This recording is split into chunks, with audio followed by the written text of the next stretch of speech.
And we are live. Hello, everybody. We are so excited to be able to do this live, our very first live with my very good friends. We have Yair, or I should say Dr. Yair, who's a pharmacist, and we're going to talk more about that in a second, and my very good friend Rafal Rafi, who is a PA. First of all, Yair, tell us, should I call you Doc or Doctor? No. Yeah, should we call him Doctor? What do you guys think? So we are going with, tell me, what got you to be a doctor, a pharmacist? What got you in that field? So I was always good in the sciences and in math. Interesting. And obviously I always wanted to go in something that had to do with medicine. And I would have went for medical school, just what medical school was too long, so. On a scale of 1 to 10, how hard would you say pharmacy school was for you? 8, 9. An 8, 9, okay, yeah. but you did it. Yep. All right, and Rafi's a PA. Rafi, tell us, what kind of PA are you, and what type of population do you work with? I am a PA. I work in the orthopedics. Currently, right now, I'm doing offices. I'm doing surgeries in the OR and whatnot, and mostly that's where I. All right. And how would you say you enjoy this field? I love it. It's a very vast place where you could go into many different directions, do many different things that you want. So you always have different careers that you're able to apply. Interesting. We actually all grew up together. We all went to school together. I'm a psychotherapist. For those that don't know, I work with children, with families, with couples, with teenagers, dealing with different mental health challenges that they may be experiencing. And today we have this idea to kind of bring some really important conversation to talk about very different things that men are struggling with, men are having a hard time with, because a lot of the times in public, a lot of times there's this stigma that we need to create this like macho type of persona so we don't get judged by people. We are conditioned a certain type of way growing up that if you don't follow this type of lifestyle, then you're not a good husband enough, you're not a good father enough, you're not a good man. That's the best way to say it. And a lot of times men suffer in silence. And today, this is like, I very much see this as a big kind of movement, as a vision to be able to talk about really what goes on behind the scenes. I myself, and I know both of you, being that you come from the medical standpoint, you as a pharmacist and you as a PA, and I come from the mental health background, so we can kind of bring that all together and really talk about how much men are really also suffering with things that are not really spoken about. Right. Especially a lot of times people are on medications. A lot of men are on medications that are really not spoken about. And you as a pharmacist can definitely talk about that more, and as a PA as well. So I want to talk about how men a lot of times are not being acknowledged. Let's say, for example, in relationships, right? A lot of times you hear how the woman is suffering, right? But a lot of times also there are many cases where many men suffer in relationships. What are your thoughts about that? Yeah, you have a lot of times where guys are going through a lot of stressors and things like that, and we just decide to keep it to ourselves. Women have no problem saying that, oh, by the way, I had a very hard time with the kids today, I had a very hard time with this, I had a very hard time with taking care of the house, going shopping. Men, they have a hard day at work, they come home, wife asks how's work, it was okay. Right. That's it. That's basically the end of the conversation. You had 30 customers that pissed you off at work, but you're not going to say anything because you're trying to keep it smooth, and you don't want to bring any other more problems into the house, as it is, being that they're complaining. Where do you think that stems from men not being able to talk about that, and what it would look like if they do talk about it? I think that stems from childhood. As we grow up from being kids, we're always told, oh, when you fall, don't cry, don't make a big deal. What is it? Big boys don't cry. Exactly, big boys don't cry. So if you fall, just rub it off and keep going. Walk so off. It's like, for example, men. A lot of times this happens a lot when men will scream or at their kid, whether it's at their kids or at their spouse or in the home. And they'll be labeled as, you're such an angry person, right? But in reality, it comes from a place of sadness and pain and not being able to express themselves. So where do you think that can help a guy to be able to just share and say like, hey, I'm hurting, I feel disrespected. What are your thoughts about that? So the one main thing that I found is that you got to be open about it and actually discuss it with your partner or with someone else that you're having an issue with. Sit down and discuss, okay, listen, this is bothering me. Let's say, for example, like you said, the man comes home and he's shouting and yelling at the kids because he feels like they're not listening to them. So he should discuss it with his partner, saying that, by the way, I feel like the kids don't respect me enough. And a lot of times it's actually from the other side also. What do you mean? Meaning, if the spouse doesn't respect the husband in front of the kids, then the kids will not respect that spouse. That's as well. actually so interesting. A lot of times kids, you know, if you think about it in a way, kids really learn from their parents, right? Their parents are the number one example for their kids.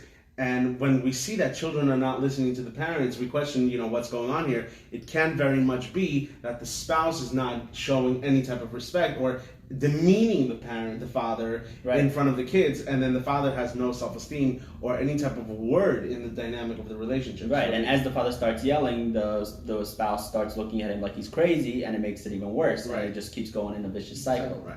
So we gotta figure out a way to stop. What are your thoughts about it? So I think, yeah, exactly what Yair said, that it has to be more an open table. It has to be able to express themselves. It doesn't always have to be with, you know, spouse. It also could be between parents. It could be between friends. It could be between, you know, any relationship that a person has. The main thing is to have an open relationship and kind of be able to set your feelings out. So I think initially you have to have somebody that you trust, that you're able to open to and be vulnerable to, and not feel that, yes, you're a man and you're supposed to suck it up, as they say, or you're not supposed to go and tell people your problems because you think you're the only one that has it, but really everybody has some kind of issue. It's so interesting. You said, as you were speaking, a thought came to my mind. What are your thoughts about like a mama's boy? A mama's boy? How would you define a mama's boy, and what are your thoughts about it? So the way that society defines a mama's boy is a child, a boy that is basically mostly with his mother. Whatever happens in his life, he has to go to his mother. He has to ask his mother. He doesn't want to leave her sight. Whether he's going to the store, if she has to go and do some errands. No, I want to go with my mom. If I'm going here or there, he's basically glued to her. Right. But as an adult, how does that? So what happens is that as you grow up into adult, so that connection that you grow with your mother kind of sticks, and it's very hard and difficult to later on in life grow apart from that. And for example, when a person starts growing their family, when they get married, what happens is they have to try to live in the society, in the same environment as their family, next to their mothers, because they feel that bond that they had when they were a child, and it's hard for them to now go somewhere else and say they want to move somewhere. The wife wants to move somewhere, but they can't because they're stuck, they feel. So interesting. So imagine, let's say, for example, like you said, he grew up in a situation where he was always attached to his mom, and here comes this, you know, his wife, and she's like, wait, you're mine now. I thought we're married. What's going on here? And I mean, that puts him in a very tight, tough position, because here he's coming from a place that, you know, I've been with my mom for 20 plus years, 20, 25 years, whatever it may be. And all of a sudden you're this new person, and I have to now, be with you and, kind of go away from my mother. So what are your thoughts about that? Well, every guy has to go through it in one way or another, because as you're growing up with your mom takes care of all your needs. She cooks for you, she cleans for you, she does everything for you. It's like a conditioning. Right? So you're already conditioned into that field. No matter what, every guy on some level is a mama's boy. Interesting. We should put that on a t-shirt. Every guy on some level is a mama's boy. But obviously, after seeing that, okay, now that you got married, now you understand that you have to build your own house. Right. A lot of times, yes, sometimes the mother could also be the issue in that situation. That's a big where the mom gets involved a lot, and she decides to throw in her 2 cents, which I've seen so many situations like that. But a lot of times it's also the guy where he feels like he's too attached, so he has to understand that now his priority is now his wife, his house, his kids, and yes, you still do for your mom, and yes, you still do as much as you can for your mom, but first you do your priorities, and then if you have leftover energy or strength, then you go out and do for Interesting. So what are your thoughts in the situation, for example, when people get married, and like you said, the mother will kind of put in her 2 cents and her own opinions? Do you think that is something that the husband should address with his mother, or is it something that the wife can get involved? So, from personal experience, the best thing is to view it as advice, and just advice. Meaning the husband and wife sit down and they decide, okay, anything that our parents say is going to be advice, and it's just going to be advice. Meaning we don't have to actually do action. Right? We can just take it as advice, say thank you for advice, thank you for giving us that advice. We decided we're going to go a different way.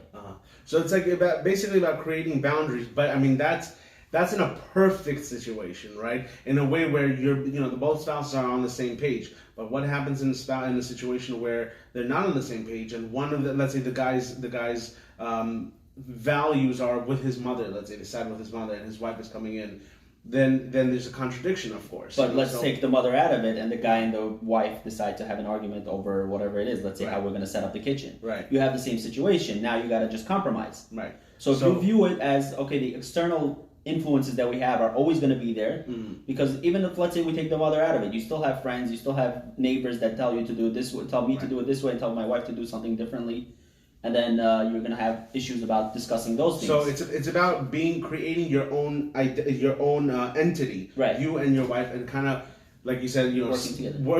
But leaving your mother's home in a sense, and that identity of being a mama's boy. Right. Interestingly, actually, when people date, and I know this is a big topic for many people, a lot of times, and I actually wrote this down because statistically, 94% of men are actually the ones out trying to go, find a date, trying to get married, and making the first move, let's call it. And 6% of women are the ones making the first move. So if you really look at it, from a mathematical standpoint, that's where the pharmacist comes in, right? From a mathematical standpoint, men are a lot more rejected by women, and a lot of times men actually are looked upon as creeps if they're trying to do something nice. For example, if you want to give some, if you like a girl and you want to send her flowers or make the first move, and if it's not accepted, they're laughed at, and it can be very embarrassing. What are your thoughts about a man who's being laughed at trying to make the first move, and then? So if you look at time,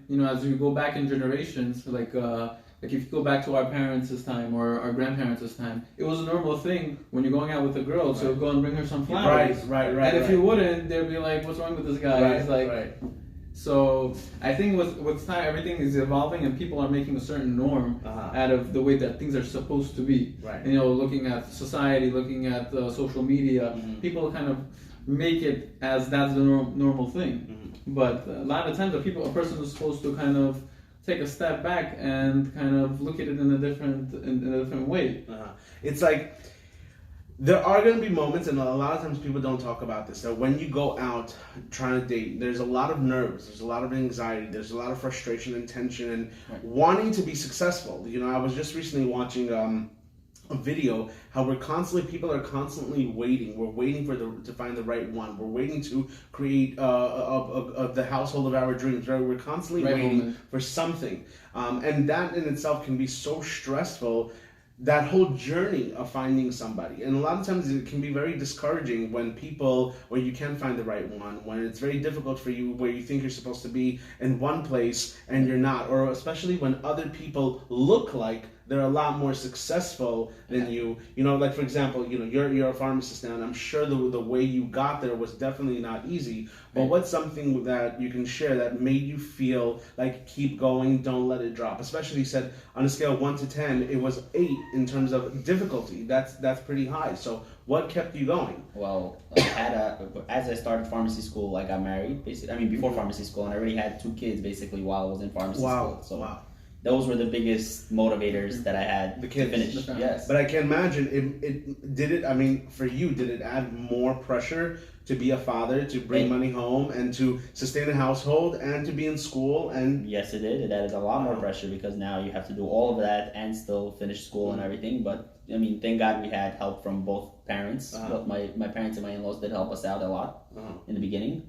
And thank God they still do help us out as much as they can, but right now we're more stable where we don't need as much help. So you're saying in the beginning, it's another thing. It is okay sometimes to ask for help. A lot of times this is another thing where men specifically want to feel like, oh, I got this, I can do this, I don't need to ask for anything. A lot of times it happens, let's say, people want to, especially the younger generation now, where they want to buy a house. Right, and they feel like I'm not gonna buy a house. I don't want to ask anybody for help. I don't want to ask for assistance. I want to do everything on my own. Right? There's this like piece that if you ask for help, then it means that it's a sign of weakness, or you didn't do it on your own, so it's not counted, right?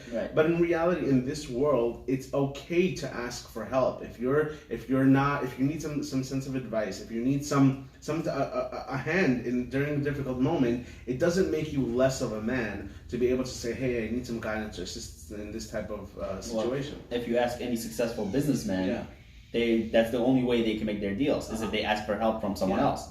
Most successful businessmen started off with nothing. They usually make their deals by asking for help from other people, and then a lot of times there's like a stereotype that men don't ask directions, right? But if you actually really think about it, look at it deeper, it's okay to ask directions, meaning not necessarily, where am I going, how do I get to the store, but directions in life, whether it's being with a parent, with a therapist, with a counselor, with even, a community rabbi, or somebody that you're very close with, a very close friend who wants to see your success. It's okay to be able to ask for help. What are your thoughts, Rafi? Definitely, it's important to ask for help. A lot of times of a person, doesn't know what to do, what decision to make. They always should have somebody to ask, somebody to guide them, like you were saying, whether it's a rabbi or it's a spouse. People around them, majority of the times are there to support them and be by their side. So they would only want the best for them, and it doesn't make a person, any less of a person by asking for help. It only helps you grow quicker to whatever goal that you have. Even, sometimes, like, for example, in a relationship, even if somebody is married already, even though, when you want to get married, when a person wants to get married, they feel like, oh, if I get married, I'm going to have a built-in best friend, right? I'm going to have a partner always by my side, and it's going to be so much fun, and it's going to be it's going to be so awesome. But sometimes, in certain situations, men sometimes feel alone in the relationship. A lot of times people fall out of love. A lot of times the relationship is not what they expected it to be, especially when kids come into the picture, where in the beginning, especially, the first year of marriage, you feel like, I'm for her and she's for me and everything is so awesome. And all of a sudden, the kids come in, and it's like, wait, where's my attention? Where's all my attention? Dinner is usually at 6. It's already 9 o'clock. Like, what's going on, right? And things slowly, dwindle, and they change, right? And a lot of times men can. And again, I hate being so stereotypical by saying, dinner is at this time, and that the fact that the woman has to bring dinner at a certain time. That was just an example. But to be able to say that a lot of times in a relationship, men do feel alone, and a lot of times. There's this concept, idea that men don't need to hear kind words or to be shown some type of affection, and just to be able to say, hey, you did a good job, right? That was a job well done. That's so important. If you actually think about it, the way men work is, it's all about it. I hate to say this, but it's really about our ego. Right, to be able to say, like, if you just give a compliment, and not to make it sound so terrible, like an egomaniac, but like the piece of acknowledgement, to be seen. What are your thoughts about that, Rafi? Yeah, definitely. With my own experiences, my wife has been always great to me, and she always kind of gives me that boost, and it only makes me want to, want to do more. 100%. Even if it's the little things. The little things. That make the biggest difference. 100%. Even, like, for example, let's say you make dinner for her one night, right? And she's like, hey, I noticed how you plated it a certain way, or the dinner was awesome, how you made it, or whatever it is. Something so small like that can actually make a difference when you pay attention. Or, thank you so much for taking out the garbage. Or, again, it goes both ways. Of course, we have to be able to acknowledge them too. But just because there's this concept, this idea that, you're a guy, you don't need, and it's all about tough love and all of that. A lot of times, this is where the anger comes out from so many men, and especially working with various types of people, whether they're in the beginning of their marriage or in the middle of their marriage, and there's so much just pain there that they don't feel acknowledged or respected. That's another thing where, go ahead. I was going to say, one reason could be because, again, the men, they don't express themselves, and they just keep everything bottled in. Right. So they keep holding it in, and then at a certain point, they just explode. Right. So that's actually a very good point. And the reason what Rafi was saying, the fact that they suppress their emotions, where does that come from? Why don't they bring that up? Why do they stop themselves from bringing that up? It's because from childhood, like you said, big boys don't cry. You have to kind of keep it in. But now we're in a place where you're no longer that little boy inside. A lot of times there's this concept of like having an inner child in us, and we all have that inner child. There's certain things that we want to share, but we don't. But at this point right now, when you're in a relationship or even alone in your life, or if you're going through something difficult, it's okay to talk about it. A lot of times I'll work with people, let's say, who have low self-confidence, right? But like, what are your thoughts about that? Somebody dealing with low self-confidence, whether wanting to pursue something in business and want to go further. What can you say about that? So the best thing is to obviously watch videos of people that train you how to work through There it. you go, okay. And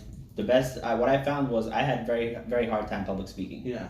And I took a public speaking class in college because it was a required course, you had to take it. Failed the first public speech that I ever made. And then since then, I was like, okay, you know what? I need to get the A. I sat down with the professor. I told him, okay, what can I do? He gave me tips and advice. Told me stand in front of a mirror for hours on end, practice. Right. The next speech I gave, got an ace. And now he's doing a live in front of thousands of people. Right. I want to talk about that for a second. You see, what you did, number one, is research. A lot of times anxiety is coming from a place of fear of unknown, right? So when you do research, when you learn, you kind of fill in that void in your mind thinking like, I feel lost, right? So research is number one. Number two is actually going and practicing. A lot of times I'll talk about saying certain positive affirmations in the mirror, going to the bathroom, saying certain words, looking in the mirror, and kind of saying those words, exactly what you did, to learn how, like in front of a mirror, to actually do that in the beginning. And I'm sure it felt so awkward in the beginning. It felt awkward, but that's okay. Becoming comfortable in your own skin, that's all right. The biggest critic is us. Imagine, I always say this: if a friend comes to you in pain, what are you going to tell them? You're going to tell them some kind words. You're going to be a shoulder to cry on, right? So same thing. But why can we channel that into ourselves? So that's really important. And I want to talk a lot about self-doubt. A lot of times, whatever it is that we do, whether we are trying to get married, right? Or let's say we are in a relationship, or we are a parent, or whether we're in college or in high school or wherever we are, there's that negative voice in our head of self-doubt. Like, what are your thoughts about that? So with self-doubt, I would say that's what prevents a person from moving forward. Because when it comes in life and anything that you're going to go through, you're always going to be questioned about. There's always going to be the positive and the negativity in anything that you do. So you're always going to be saying, oh, if I go and I try to apply to this college, or I try to go to this program or that program, I might not get in, so I might as well not do it. So whatever you're going to go through in life, it's always going to be there. Right. So unless you overcome that doubt, because everybody has doubt, that they go through. But the main thing is try to overcome it by maybe talking to people that already experienced something, and that they'll be able to lead you towards the right path. It's interesting because that specific point that you made, there's if you don't try, you 100% fail. Right. But if you do try, it's a 50-50 chance that you will succeed. Do you want to share a story where something you had something that you push further? One of you guys? I know, right? Sure. So definitely, a story that I have was that I would say like a year. Yeah, it's been a year or so. So I always was interested. I'm the type of person that like always hands-on type of thing. So being that I'm a PA, I always like the bloody stuff, the gory stuff, the suturing, the abscesses. That's the most exciting, right? Yeah. So it always interested me to do surgeries, and I recently at that time got married. It was a couple months, I guess, and I was telling my wife that I wanted to go more into and learn the OR experience, and at that point I was already working 5 days a week as it is. And this would kind of take over my Sunday, and the Sundays are usually the times that we usually have to go do our errands, do our shopping, like family stuff. Exactly. Right? And I wasn't sure if I would be able to even learn the types of surgeries that there is, because I'm like, people that are doing it now, they're experienced 15, 20, 25 years. I'm like, I'm only starting into this thing, so I was kind of not sure whether or not I'm gonna be able to do it or not. But thankfully my wife was like pushing me, telling me, definitely, when you put your mind into something, you're able to exceed and excel way more than you actually think. So that kind of also gave me that emotional support kind of helped me kind of keep going forward and exceeding. And I've been doing it, Baruch Hashem, already for it's going to be a year, and I've been doing pretty well. Wow, that's the biggest thing is also being able to reach out for some type of emotional support. We don't always have to have all the answers because we're a guy, right? Being able to, whether it's a spouse, whether it's, again, any type of network that you can reach out to, a good friend, a therapist, somebody that can understand where you're coming from and give you the proper guidance, or even just to listen. Sometimes not even to say anything. Sometimes, a lot of the times, is being able to allow the person to share their thoughts and their fears. A lot of times, because I'm sure what you were experiencing it's also because you don't want to fail. Exactly. A lot of times we stop ourselves from doing things is because we don't want to fail, and a lot of times it's because we want to avoid embarrassment. And failure can very much be very embarrassing, especially if we don't know how to deal with it.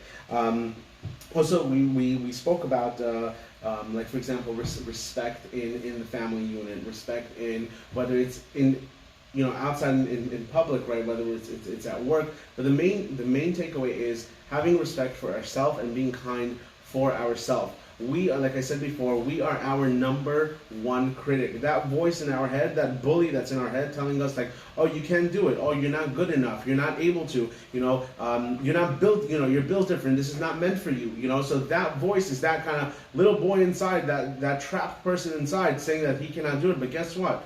If you're an adult now, and there is help out there. The number one thing is also do some research, talk to people, network. You're not alone. If you're going through something, whatever it may be, guess what? The world is a very big place, and you're going to be so surprised what somebody else might be dealing with. So just to be able to put a message out there, just to say you're not alone with whatever it is that you're dealing with. Reach out for some support. If you guys have any questions, feel free. We'll be happy to share. Coming from a mental health background, coming from a pharmacy, and from the mental, from a physical background, physical health.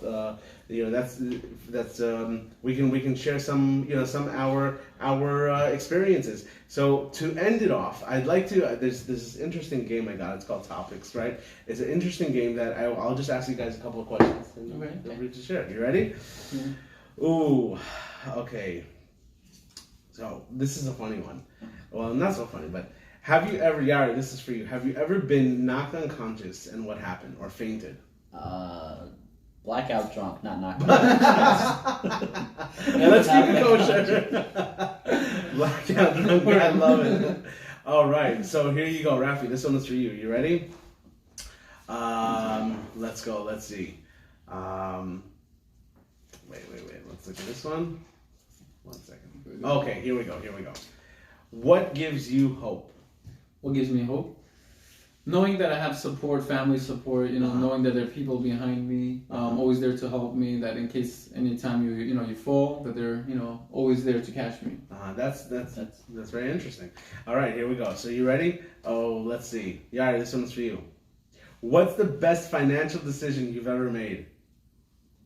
Starting my own business. Starting your own business. Where, by the way, tell everybody, where's your business? It's in Great Neck. It's in Great Neck. South Station Pharmacy. Go ahead, give it. This is your time to give a plug. South Station Pharmacy in Great Neck. South Station Pharmacy. What's the address? What's the number? How do they get in touch with you?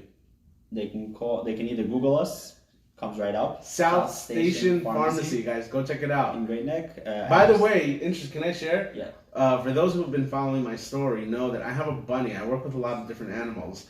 And in my practice, I'm a psychotherapist, and the animals that I work with in therapy help people deal with some emotional challenges that they may be experiencing. And one of the animals I have is a bunny, and I called Yair and I said, "Hey Yair, my bunny is dealing with a GI problem. Can you help me?" And he actually did. He said, "Hey, look at this. I found the medication that you need." And I ended up getting it, so it was very, very helpful. Interestingly, you actually taught me something, that a lot of medications that animals have are human medications. But they're a lot more expensive by the vet. They're cheaper with pharmacists, especially when you have a good friend. Okay, so Rafi, you ready? Okay, how would you define compassion? Compassion. Compassion. I don't know.